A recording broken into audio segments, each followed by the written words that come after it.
누가 오기까지이죠? 10절에 보시니까 실로가 오시기까지입니다. 그럼 이 실로라고 하는 정확한 어원을 우리 학자들이 아직도 그래서 이렇게 결론을 못 내렸습니다. 그럼 이 실로는 그 정황상 무슨 내용일까 추정을 하는 것이 바로 샬롬이 오시기까지. 샬롬은 누구십니까?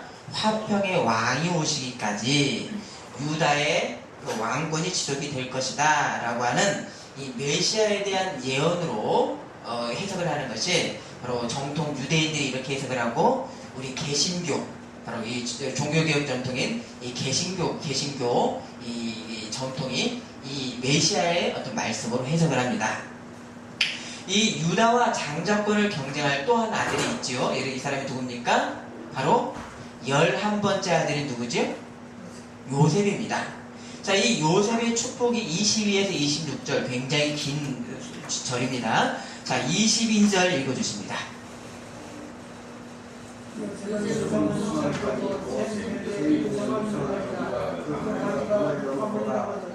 활선한 자가 그를 학대하며 적대심을 가지고 그를 쏘았으나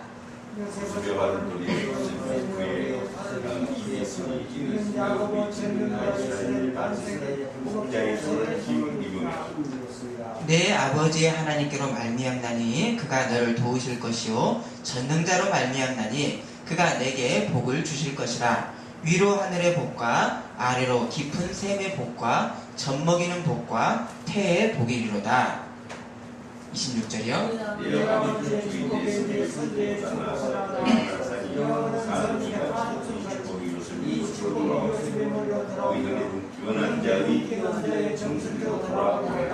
자, 요셉에 대한 이 축복이죠. 바로 요셉은 샘 곁에 무성한 가지면 어떻게 되겠습니까?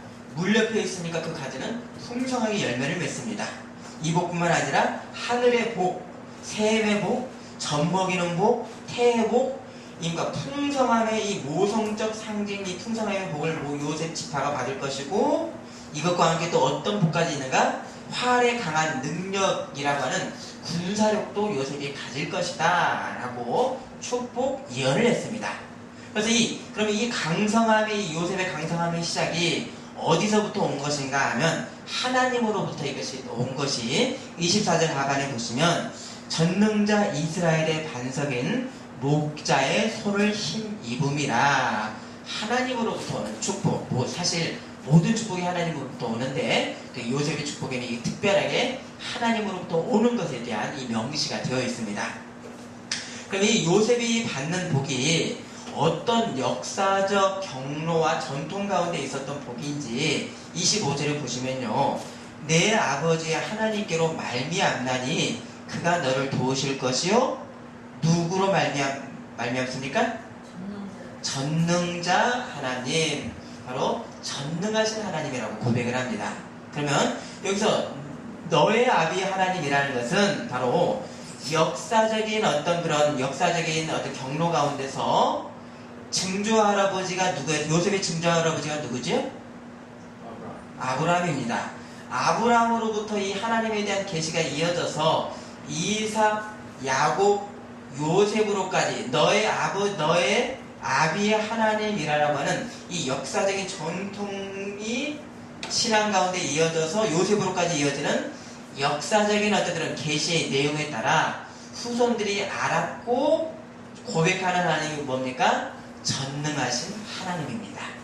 자, 하나님은 왜 전능하신 하나님에 대한 이 성호가 언제 나타났죠? 혹시 기억하십니까? 아브라함과 사라가 100살 90살에 생식 능력이 끊긴 몸에서 아들을 낳게 하신 하나님을 경험하고 뭐라 그랬습니까? 엘샤다이, 바로 전능하신 하나님을 알았습니다. 이어서 아들 이삭이 평생 동안 하나님의 전능하심을 경험했었습니다. 그리고 이제 밧단 아람으로 도망을 가는 야곱을 축복할 때 이삭이 어떻게 고백을 했는가? 창세기 28장 3절에는 전능하신 하나님이 너에게 복을 주시어 너에게 생육하고 번성하게 하여서 너에게 여러 족속을 이루게 하시고 라고 축복을 합니다. 여기서도 전능의 하나님이 이삭으로까지 이어지게 됩니다. 야곱으로도 이어지게 되죠. 그래서 또 평생 동안 전능하신 하나님을 경험했던 이 야곱이 이제 그 창세기 43장 14절에 보면은 베냐민을 죽을 수도 있다는지도 모르는 이 베냐민을 애국으로 형들에게 딸려 보낼 때 야곱이 어떻게 축복했는가? 43장 14절에도 동일한 하나님의 성호를 고백합니다. 자, 전능하신 하나님께서 그 사람 앞에서 너에게 은혜를 베푸사. 야곱 또한 하나님을 어떻게? 전능하신 하나님으로 고백합니다. 그러니까 각 조상들이 경험을 했었던 이 공통의 고백이 전능하신 하나님으로서 하나님의 이 전능하신의 이 복은 야곱과 그의 가족들만에게만, 이스라엘에게만 미치는 것이 아니고 어디로 미치는가? 온 세상 가운데 미칠 것이다 라고 하는 예언이 요셉의 축복 가운데 있습니다. 자, 그래서 하늘 위로의 복과 아래로의 샘의 복, 태의 복, 젖먹이는 풍성한 복을 누구에게 지금 장자로서 대표를 해서 주셨는가? 요셉에게 복을 지금 현재 주셨습니다. 또 앞으로 요셉의 후손들이 이 복을 이어갈 것입니다. 그러면 그 요셉은 이 복을 받아서 어떻게 했는가? 당시 세상 애굽 땅에 뭐가 있었죠? 기근이 있었고 죽음의 모습이 있었는데 요셉은 내가 받은 복을 통해서 이 세상에게 복을 나누는 나를 통로로 세우셨다는 것을 요셉이 알았습니다. 그래서 요셉은 그 사명에 충실한 인생으로 요셉이 살았습니다. 그것이 요셉의 현재의 모습, 바로 전능하신 하나님의 복의 통로의 모습이고, 이 현재의 근거에서 아버지가 그러면 후손들 어떻게 했습니까? 아버지를 닮아서 요셉 지파가 앞으로 축복의 통로가 될 것이다 라고 야곱이 예언을 한 것입니다. 자, 그러면 이 야곱의 축복에서 실제 장자권은 누가 받죠? 실제 장자는 누구였습니까? 태생으로는? 아니, 태생으로는 큰아들 루벤이죠. 근데 실제 장자권은 지금 야곱 축복 보니까 요셉이 받았습니다. 26절 보십시오. 너의 아버지의 축복이 내 손자의 축복보다 더 나아서 영원한 산이 한없음 같이 이 축복이 요셉의 머리로 돌아오며 그 형제 중 뛰어난 자의 정수리로 돌아오리로다. 장자권의 실제 축복을 받았습니다. 그러면 이 요셉의 실제 장자권의 축복이 임해도 또 다른 아들이 부각되는 아들이 있죠. 누굽니까? 요셉과 함께? 맞습니다. 유다입니다. 유다에게는 뭐가 떠나지 않을 것이라 그랬죠? 왕의 귀와 통치자의 지팡이가 실로 메시아가 오시기까지 떠나지 않을 것에 대한 축복이 있기 때문에 유다는 요셉 못지않게 굉장히 눈에 띕니다. 자, 그러면 이 내용을 우리가 자세히 살펴보면 유다는 사자로서 움킨 것을 찢었다고 했습니다. 자, 그 말씀이 9절이죠. 한번 읽습니다. 돌리시니까 자, 우리 9절 읽습니다. 유다는 사자 새끼로 가운데 아들아 너는 움킨 것을 짚고 올라 그가 엎드려서 우리 위에 누가 그를 범할 수 있으랴. 자, 유다는 움킨 것을 찢는 사람입니다. 그러면 유다가 과거에 요셉의 옷을 주도적으로 찢어서 아버지에게 짐승의 피를 묻혀서 유다가 갖다 드렸습니다. 그러면 야곱의 축복처럼 유다가 사자처럼 움킨 것을 찢었습니다. 예전에 찢었습니다. 그러면 유다가 동생의 옷을 찢었던 이유가 뭐였죠? 요셉의 뭐 때문에? 꿈을 꾼 것 때문에 형들이 자기한테 인사한다는 것에 대해서 샘을 내고 분노를 내서 바로 요셉의 옷을 유다가 찢었습니다. 그래서 꿈의 예언대로 요셉이 현재는 형들에게 절을 지금 받고 있습니다. 맞죠? 형들에게 지금 절을 받고 있습니다. 그럼 이 요셉이 받고 있는 이 절을 나중에는 결국 누가 받을 것인가의 예언이 유다에 대한 8절의 축복입니다. 자, 8절 자, 읽습니다. 유다야 너는 내 형제를 찬송해 줄지어다. 첫째가 내 손이 내 원수의 목을 잡을 것이요 내 아버지의 아들들이 내 앞에 엎쳐나가다. 자, 결국 요셉이 받을 저를 누가 받습니까? 형제들에게 유다가 받을 것이다. 벌써 예언했습니다. 자, 이렇게 애굽에서의 장자권은 요셉이 받았지만 결국 나중에 장자권은 유다에게 돌아가는 것이 역사 가운데서 결국 이루어지게 됩니다. 자, 이 과정 중에서 400년 뒤에 이 과정 중입니다. 이 과정 중에 400년 뒤에 가나안 땅 분배에서 두 지파가 아주 대표적인 지파로서 아주 주도권을 이렇게 형성하고 있는데 그 지파가 바로 요셉과 유다 지파의 그 중심성이 그 역사적 실현이 된 기록이 있습니다. 여호수아 18장 5절에 그들이 그 땅을 7부분으로 나누되 유다는 남쪽 자기 지역에 있고 남쪽이면 어딜까요? 유다의 근거지인 헤브론입니다. 헤브론을 중심으로 있고 요셉의 족속은 북쪽에 있는 그들의 지역에 있으니 라고 해서 이렇게 약 400년 뒤에 가나안 초기 정착 시대에 요셉과 유다 지파가 아주 두 지파가 중심을 위치를 대등하게 차지하고 있었습니다. 그때까지도. 근데 결국 결국 세월이 가면서 실제 장자권이 누가 갖게 되죠? 유다가 갔는데 누가 왕이 되기 때문입니까? 예수님이 되고 그 예수님을 예배했던 또 하나의 선지자가 있었죠? 왕이자 선지자?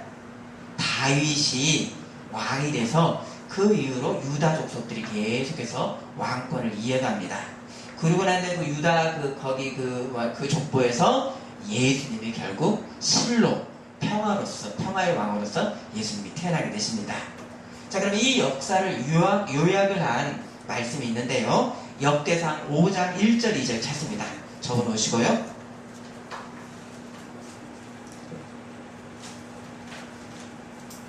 장자권에 대한 말씀입니다.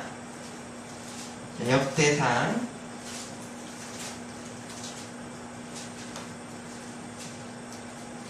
5장 1절 2절 구약 616면입니다.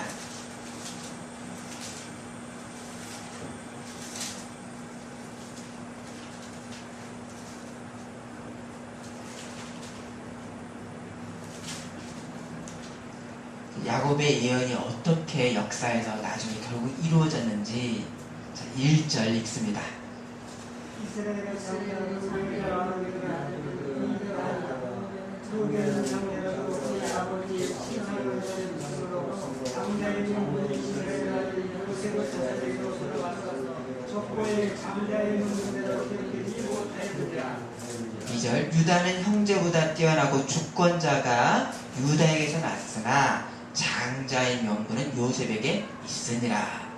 이게 역대상을 기록할 때 실제 이루어진 역사의 그런 모습이었습니다. 자, 그런데 장자의 명분은 요셉에게 있지만 주권자는 어디에서 났습니까? 유다에게서 났습니다. 실제 왕권과 장자권, 실제의 장자권은 유다에게로 넘어간 역사입니다. 자, 이스라엘의 이 장자의 명분은 요셉 지파가 받았지만 다윗 이후로부터 실제 장자권은 유다 지파가 지닌 역사가 이미 아버지 야곱의 이 축복 예언에서부터 선포가 되었습니다. 또 이 요셉의 역사에서 중요한 한 형제가 하나 있는 누굴까요? 보십시오. 그 요셉의 이야기에서 세 아들이 주로 나타났습니다. 제일 첫 번째 루벤이 나타났고 유다가 나타났고 또 누구죠? 당연히 요셉이 나타났습니다. 또 한 아들이 나타나죠? 이 아들을 막 서로 빼앗으려고 하는 이 아들이 누구였습니까? 막내 아들 베냐민이었습니다. 자, 그래서 아버지 야곱이 베냐민과 한 목숨으로 붙어가지고 내가 이 아들 내놓을 수 없다라고 아버지가 베냐민을 붙들었고요. 요셉은 이런 베냐민을 계략으로 해서 애굽에 붙들어 놓으려고 했죠. 그때 베냐민 대신 내가 종이 되겠다고 한 사람이 누구였습니까? 유다였습니다. 자, 이렇게 아버지 야곱에게도 요셉과 유다에게도 서로 끌어당기려고 하는 사람이 아들 베냐민이었습니다. 그런데 이 베냐민이 이렇게 중요한 베냐민인데 베냐민에 대한 그런 이야기가 성경 기록이 있습니까? 없습니까? 성경 기록은 없습니다. 그러니까 이 베냐민은 주도적 인물은 아니임에도 불구하고 또 굉장히 중요한 그런 어떤 지파가 될 것에 대한 어떤 그런 그 암시, 예언이 여기 되어 있습니다. 자, 베냐민의 축복이 27절인데요. 자, 읽습니다. 본문 27절이요.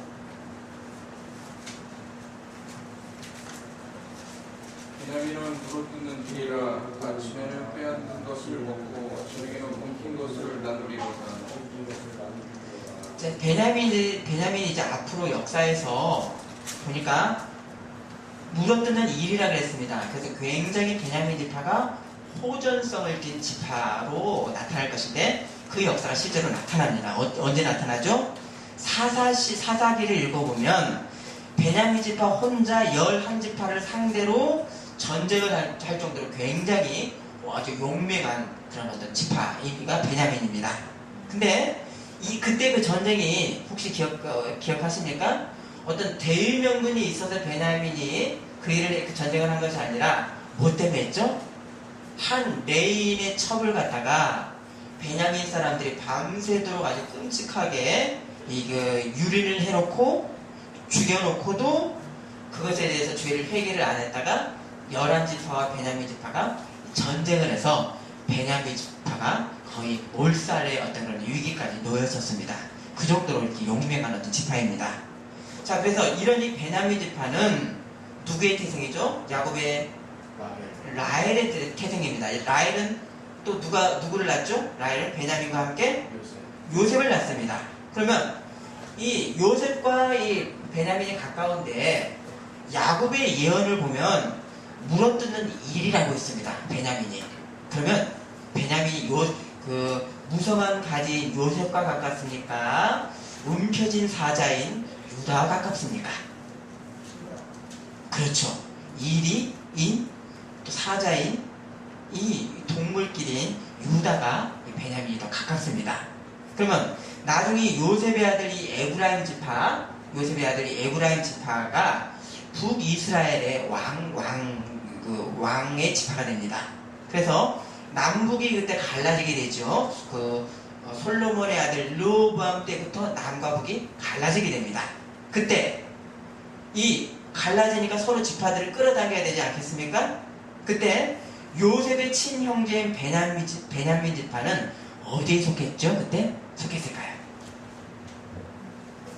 요셉 지파니까 북쪽 요셉 지파의 형제인 북쪽에 속해 것이 당연한 것 같은데 베냐민은 남유다에 속하게 되었습니다. 물어뜯는 이리가 움켜진 사자 유다에 속하게 되었습니다. 자, 이렇게 이 베냐민은 역사상에 요셉 지파와 유다 지파의 끊임없는 구애를 받는 지파가 바로 로서 이 역사상에 그대로 이것들이 실현이 되게 됩니다.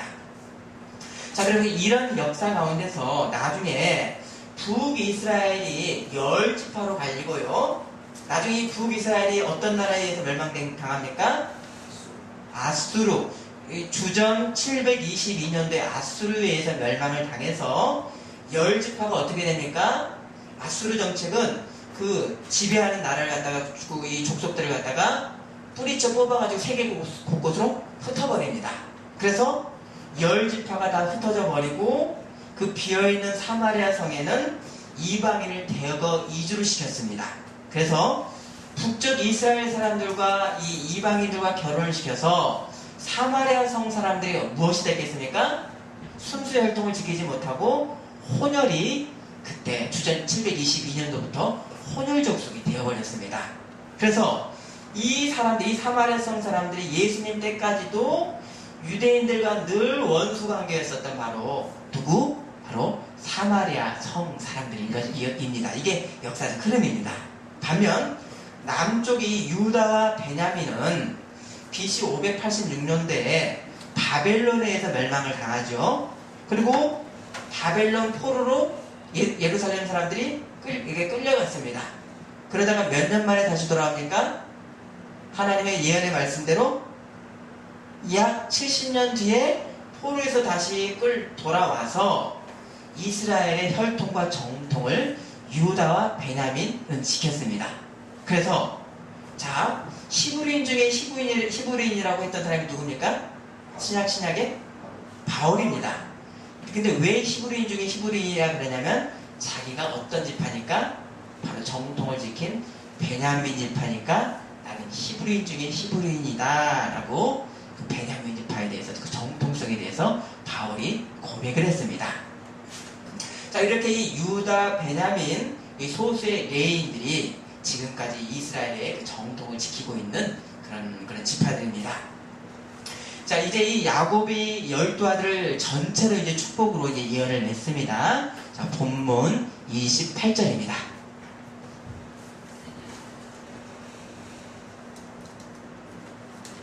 창세기 49장 28절입니다.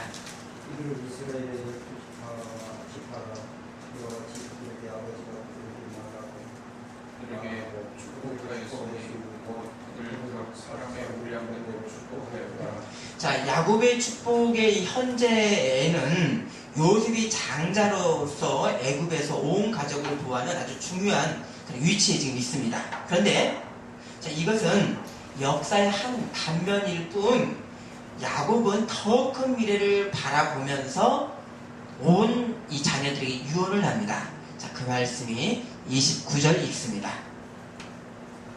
그가 그들에게 명하였는데 내가 내 조상들에게 돌아가니 나를 햇사람 헤브론의 발에 밖에 있는 굴에 우리 친구와 함께 장사하라. 자, 이제 질문을 좀 드릴게요. 그래서 에브라임 밭의 굴은 어떤 것이죠? 아브라함이 누구를 매장하려고 샀었죠? 맞습니다. 사라를 매장하려고 은 400세겔을 주고 산 이 막벨라 밭에 매장되입니다. 근데 이곳에 매장된 조상들이 누구였습니까? 첫 번째 사라가 놓쳤고 아브라함, 이삭의 아내 리브가, 그리고 언제 야곱보다 먼저 죽었는지 성경 기록에는 없지만 오늘 본문에 보니까 첫 번째 부인 누가 묻혔습니까? 레아가 매장되어 있습니다. 자, 이제 야곱의 죽음입니다. 자, 33절입니다. 야곱이 아들에게 양아를 마치고 그의 밭을 친정에 놓고 숨을 거두니 그의 백성에게로 돌아왔다. 자, 야곱이 그의 백성, 그의 열조에게로 돌아갔다는 것은 하나님의 백성에게는 죽음이 뭡니까? 끝이 아니라 또 다른 세계의 시작인 것에 대한 이미 이 창세기에서부터 이 구약 초기 말씀부터 거기에 대한 말씀이 지금 있습니다. 자, 이제 지금부터는 이제 성경이 말씀하는 죽음에 대해서 우리가 말씀을 나눕니다. 자, 이 야곱의 죽음에 대해서 숨을 거두었다라고 하는 표현인데, 그러면 숨은 누가 주셨습니까? 하나님입니다. 자, 그 성경 기록에 첫사람 아담을 지으셨을 때 우리 말씀을 한번 찾아봅니다. 창세기 2장 7절입니다.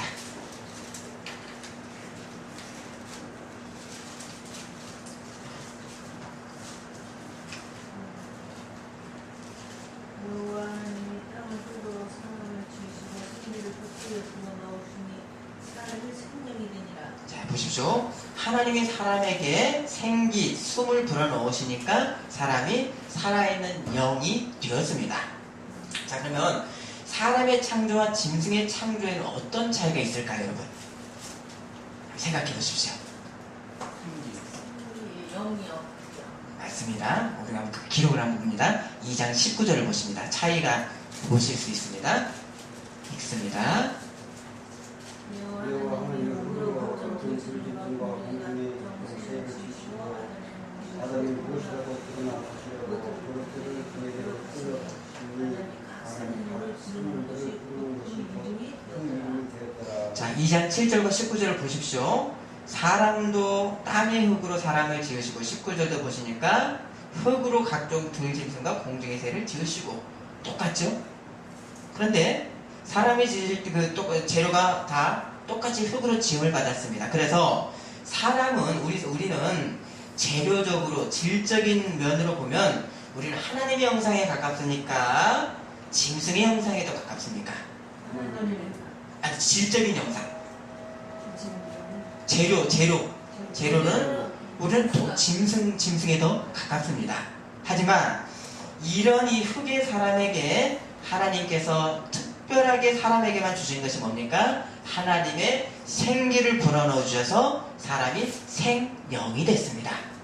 자, 그러면 이미 사람의 첫 창조 때부터 사람에게는 양가적인 본질이, 이 모순적 본질이 두 가지가 있는데, 바로 짐승과 같은 흙의 유한성과 함께 하나님의 영원하심을 이룰 수 있는 가능성을 가진 양가성을 이미 창조 때부터 사람이 가지고 있었던 것입니다. 자, 이런 이 사람의 현실에서 하나님의 말씀이, 자, 16절, 17절, 자, 읽습니다. 여호와 하나님이 그 사람에게 명하여 이르시되 동산 각종 나무의 열매는 네가 임의로 먹되 선악을 알게 하는 나무의 열매는 먹지 말라. 내가 먹는 나라는 반드시 죽으리라 하시니라. 자, 우리가 여기서 보시면요, 사람이 죄를 짓기 전이죠, 현재가. 이 말씀을 하실 때가. 근데 여기에 어떤 말씀이 있습니까? 죄를 알지도 못하는 사람에게 죽음에 대한 말씀이 먼저 있는 것이 굉장히 놀라운 부분입니다. 곧 흙의 사람이, 유한한 사람이 원래 흙의 자리로 죽음으로 갈 수도 있고 영생할 수도 있는 그 분기점에 대해서 이미 사람이 타락하기 전에 하나님이 말씀하셨습니다. 그럼 그 분기점이 뭡니까? 네가 뭘 먹지 마라? 동산 중앙에 있는 선악을 알게 하는 나무를 먹지 말라고 하는 하나님의 말씀에 따라서 영원히 살고 죽는 분기점입니다. 그러니까 동물과 본질 같은 이 흙의 사람이 살아있는 영혼, 이 생명이 된 것의 그 분기점이 하나님의 생기를 받았던 거기서부터 시작됐습니다. 뭡니까 이건? 이게 또 다른 의미로 뭐죠? 하나님과 사람의 특별한 관계에서부터 사람이 생명이 됐다는 것입니다. 아멘이십니까? 아멘. 그래서 사람이 하나님의 영생을 얻을 방법이 그 아담 때 무엇이었습니까? 바로 하나님의 말씀에 순종함으로 하나님과 관계 끊어지지 않으므로 영생을 얻는 그런 위치에 있었습니다. 그리고 그 방법의 어떤 최종의 경계가 무엇이었는가? 바로 하나님의 말씀에 순종하는 한에서 사람은 어떤 존재인가? 생명의 사람입니다. 그러면 사람이 생명이 된 시작이 하나님과의 특별한 관계에서부터 시작되었고, 앞으로 영생의 어떤 그런 하나님의 영광의 사람이 될 것도 어떻게 해야 됩니까? 하나님의 말씀에 순종하는 하나님과 사람의 관계에서만이 영생의 존재가 될 수 있습니다. 곧 사람이 선악을 알게 하는 나무를 보면서 사람은 하나님의 말씀을 기억합니다. 순종하는 생명의 경계를 선악을 알게 하는 나무를 보면서 순종하면 내가 영원히 살고 불순종하면 내가 죽는다라고 하는 그 경계를 아주 뚜렷하게 하나님께서는 보도록 선악과를 두셨습니다. 그래서 사람이 하나님의 말씀에 순종하면 풍성한 생명이지만 말씀을 버리고 사람 홀로 살려고 할 때부터 사람은 어디로 돌아갑니까? 사람 혼자 살려고 할 때 너는 흙이니 흙으로 돌아갈지니라. 왜입니까? 하나님의 관계가 없으면 짐승과 사람은 똑같습니다. 스스로 하나님과의 관계를 끊어버리면 어떻게 됩니까? 그 사람은 흙이니 짐승이니 흙으로 돌아갈지니라. 짐승과 같은 죽음이 필연적으로 오게 됩니다. 그래서 이 사람이 하나님과 관계없이 살겠다는 것, 하나님의 말씀을 버리겠다는 것이 어디로 이어지게 되는가? 바로 하나님의 생기를 내가 받았고 생명이 된 것을 거부하는 것, 이것이 바로 하나님의 말씀을 거역하고 하나님을 떠나려고 하는 그런 죄, 사망의 결과입니다. 그래서 이 하나님의 이 생기 없이, 하나님과의 관계 없이 사람은 무엇과 같은가? 자, 19절, 2장 19절 읽습니다. 여호와 하나님이 각종 분지가 공개를 받고 예, 여기까지입니다. 바로 하나님의 생기를 스스로 거부하고 하면 어떻게 됩니까? 흙으로 들짐승과 공중의 각종 새를 지으시고 여기까지입니다. 사람이 맞습니까? 맞지요. 그래서 하나님과 관계없이는 사람은 흙으로부터 난 육신일 뿐입니다. 지금 현재도 하나님 없이 사람이 홀로 살려고 할 때 하나님 말씀이 없는 인생은 뭡니까? 그냥 흙의 육신일 뿐입니다. 근데 여기서 흥미로운 점은 에덴 동산의 이 중앙에 선악과만 있었습니까? 어떻습니까? 각종 그렇죠? 근데 동산 중앙에 한 나무만 있었으면 두 나무 있었습니까? 두 나무죠. 자, 2장 9절 읽습니다.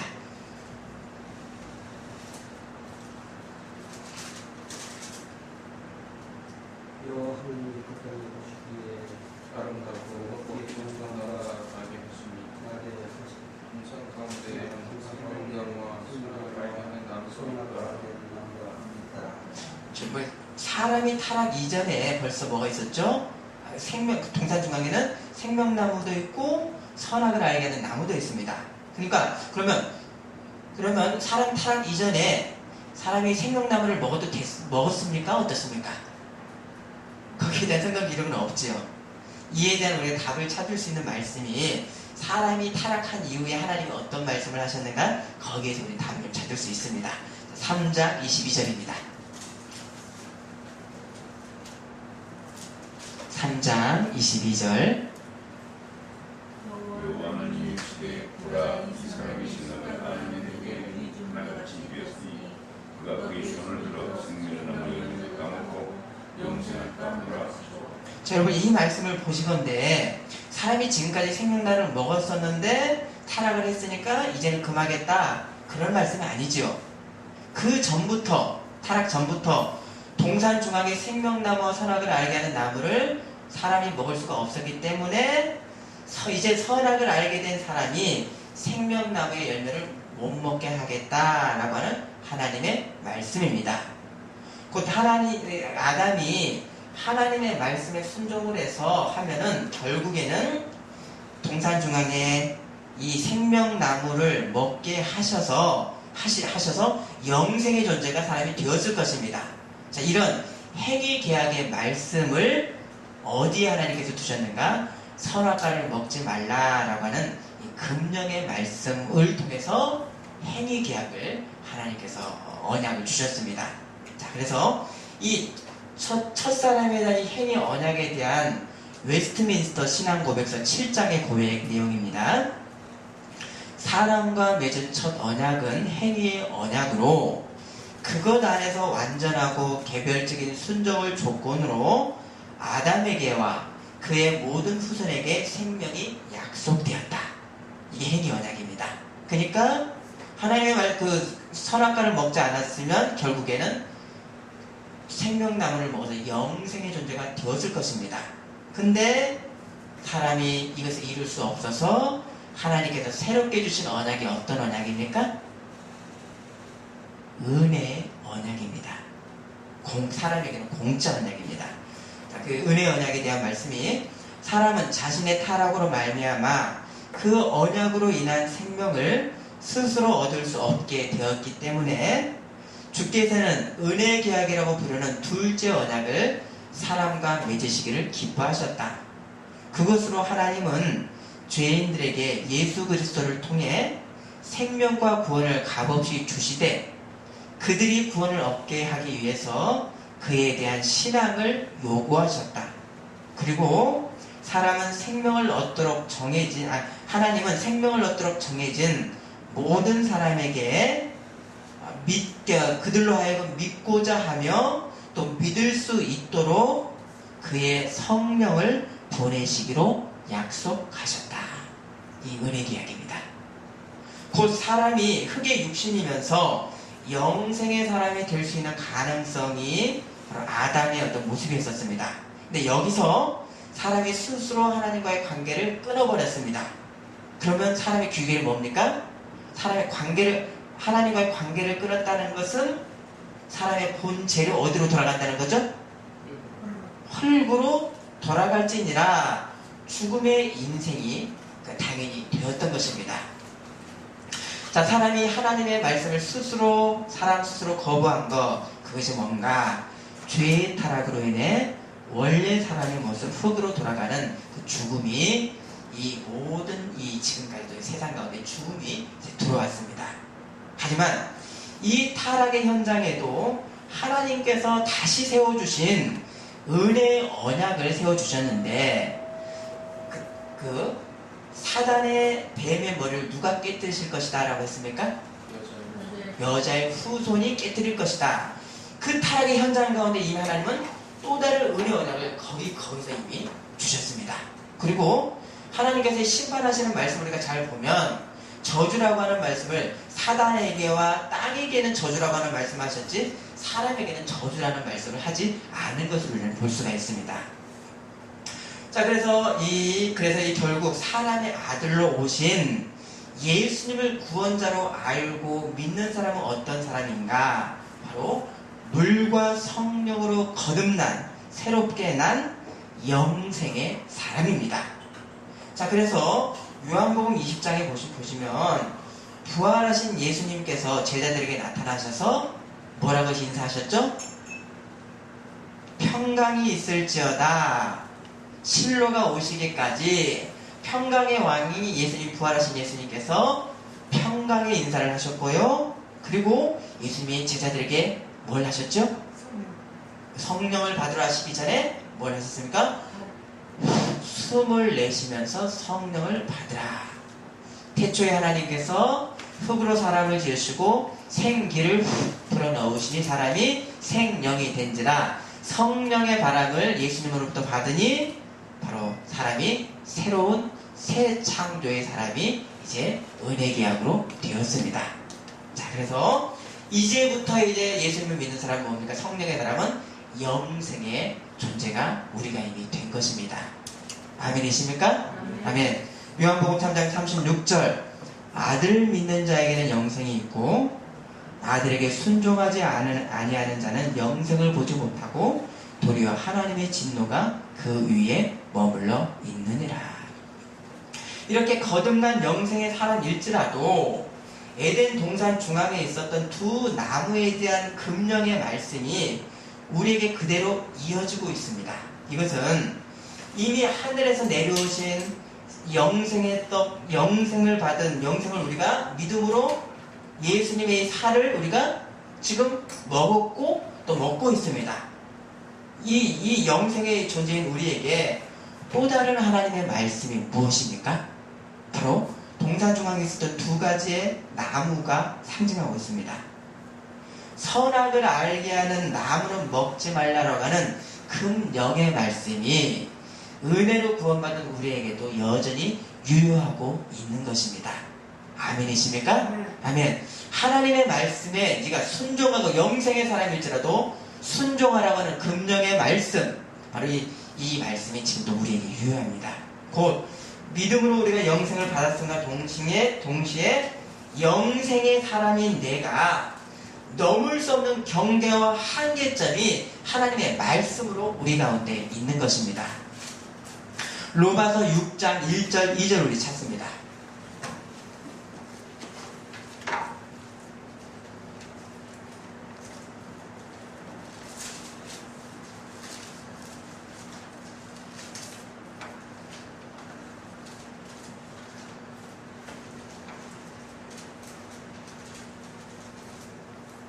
로마서 6장 1절 2절 그런즉 우리가 무슨 말을 하리요?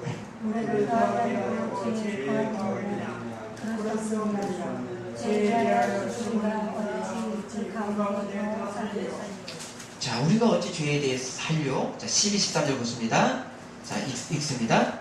그러므로 너희는 죄가 너희 죽음을 지배하지 못하게 하며 몸의 사욕에 수종을 주시며 또한 너희 지체를 그의 유혹으로 생기게 되지 말고 오직 너희 자신을 주자로서 할 자신을 같이 하나님께 드리며 너희 지체를 의의 무기로 하나님께 드리라. 자, 에덴 동산에 선악과를 금하셨던 하나님의 말씀이 영생의 존재인 우리에게 어떻게 지금 유효합니까?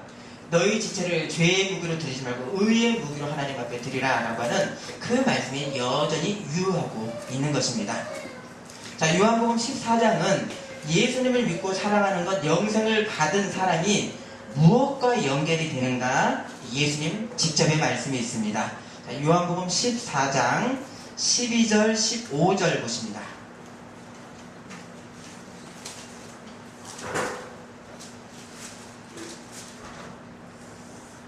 요한복음 14장 12절. 내가 진실로 너희에게 나를 믿는 자는 이를 그도 할 것이고 그보다 큰 일도 하리니 이는 내가 아버지께 내가 아버지께 합니다. 자, 보십시오. 나를 믿는 자는 내가 하는 일을 그도 할 것이요. 주님의 제자가 되는 거죠. 자, 15절. 너희가 나를 사랑하면 나의 계명을 지키리라. 21절 읽습니다. 나의 기능을 지키는 자야 나를 사랑하는 내 아버지께 사랑하다 나도 그를 사랑하여 그에게 나를 나타내리라. 그에게 나를 나타내리라. 자, 이제 은혜 계약으로 언약으로 하나님의 선물인 영생을 우리가 믿음으로 받았습니다. 우리 받은 사람은 영생이라는 것을 육적 생명을 영원히 사는 어떤 그런 차원으로 이해하는 것이 아니라, 영생은 뭡니까? 하나님의 생기를 사람이 받아서 하나님의 숨을 함께 쉬는 관계가, 하나님과의 관계가 진정한 영성입니다. 아멘이십니까?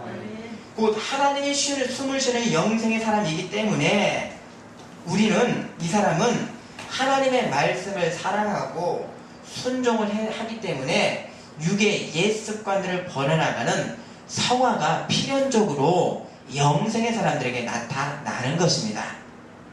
하나님과의 신비한 연합의 몸이기 때문입니다. 이게 영생의 의미입니다.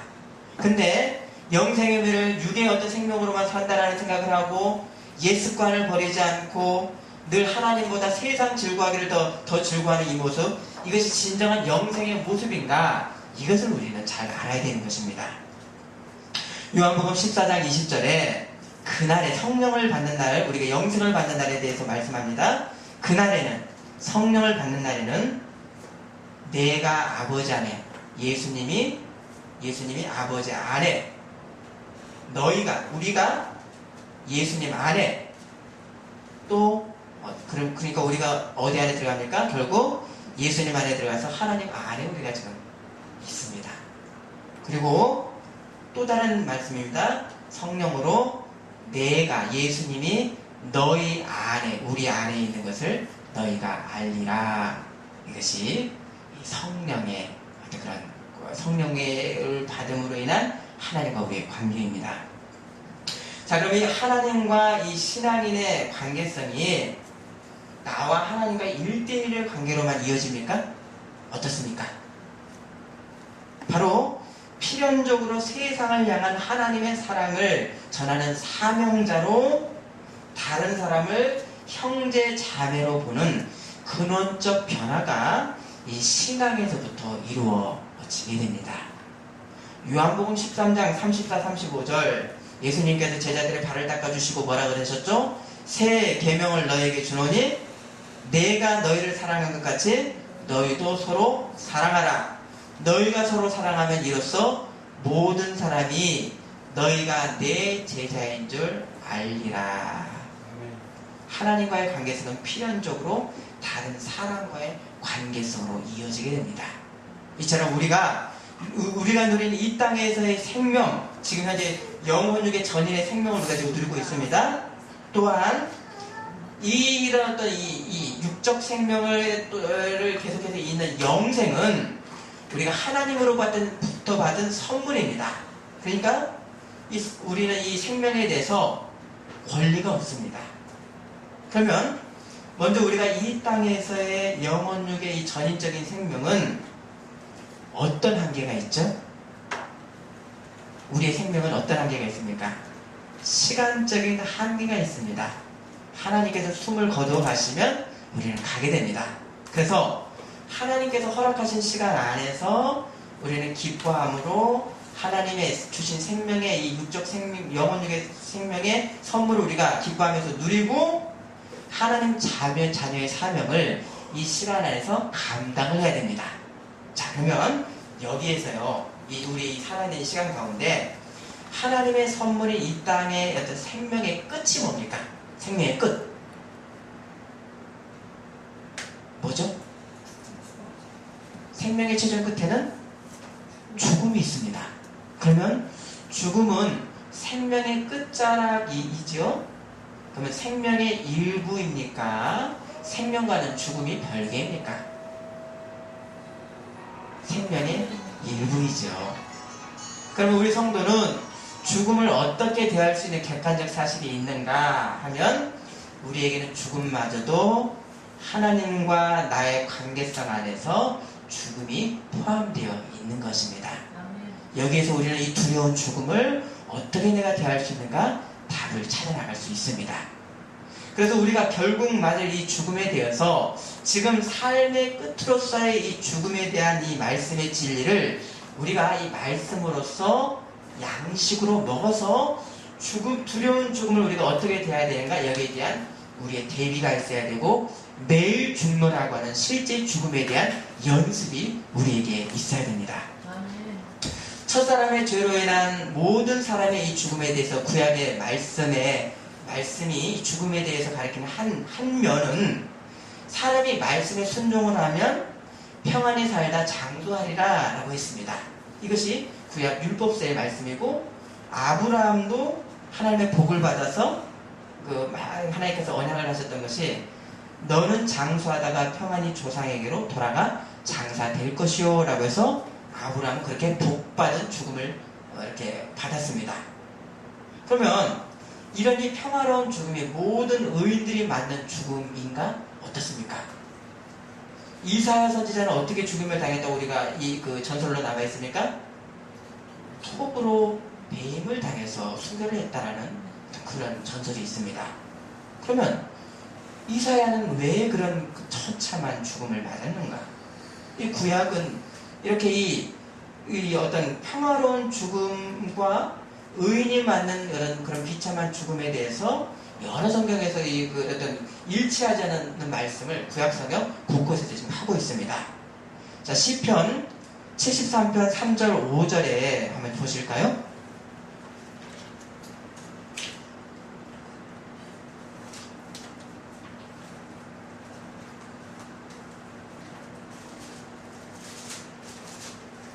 시편 73편 3절 5절은 악인이 형통하고 평안에 죽는 것에 대해서 아주 괴로워하는 어떤 그런 시인입니다.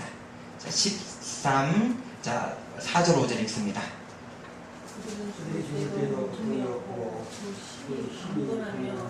사람들이 당하는 고난의 그들에게는 없고 사람들이 당하는 재앙도 그들에게는 없나니. 자, 악인의 이렇게 형통한 죽음에 대해서 시인은 괴롭습니다.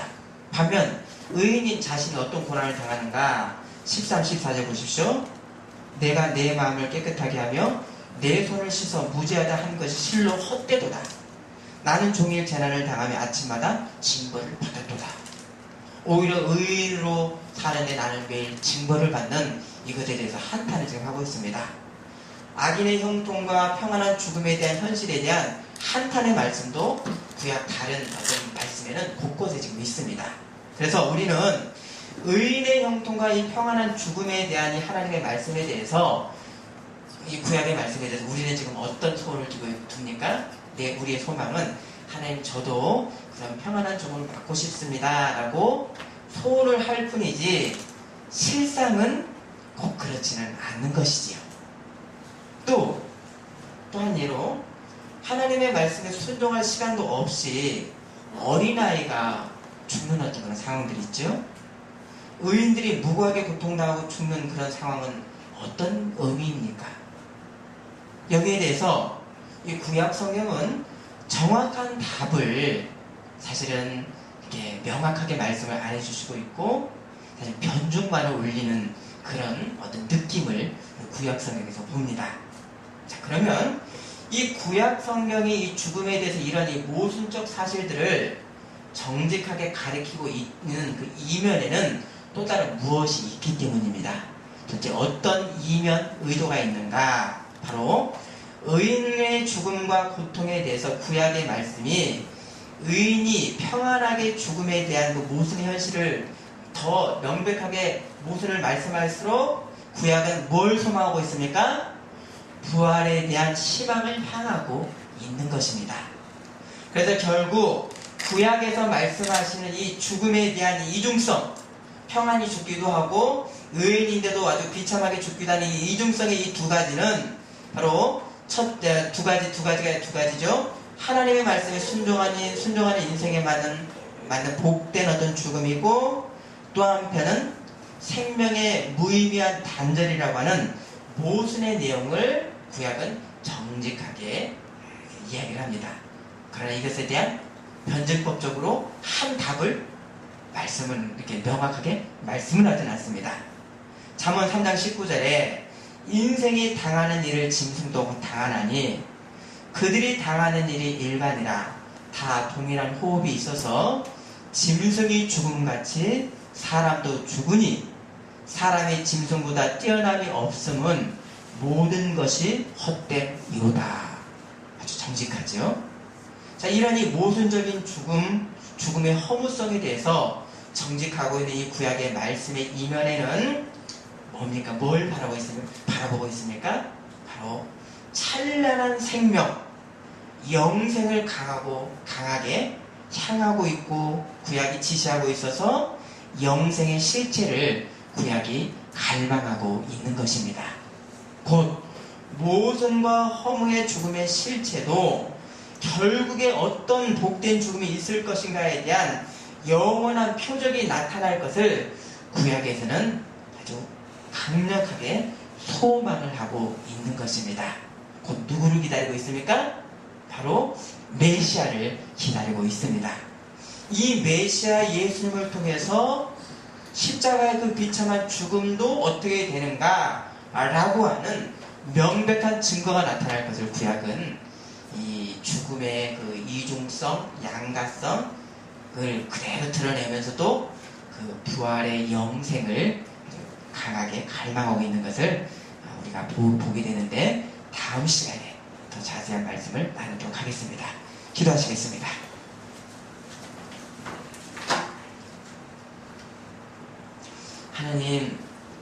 하나님의 말씀에 순종하는 자가 평안한 죽음을 맞는다고 하는 그런 약속의 말씀과 함께 의인이 고통을 당하는 그런 죽음의 어떤 그런 모습 가운데 있습니다.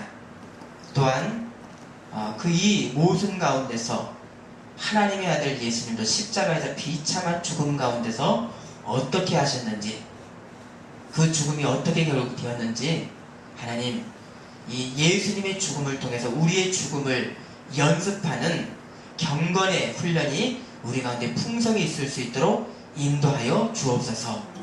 예수님 이름으로 기도드립니다. 아멘.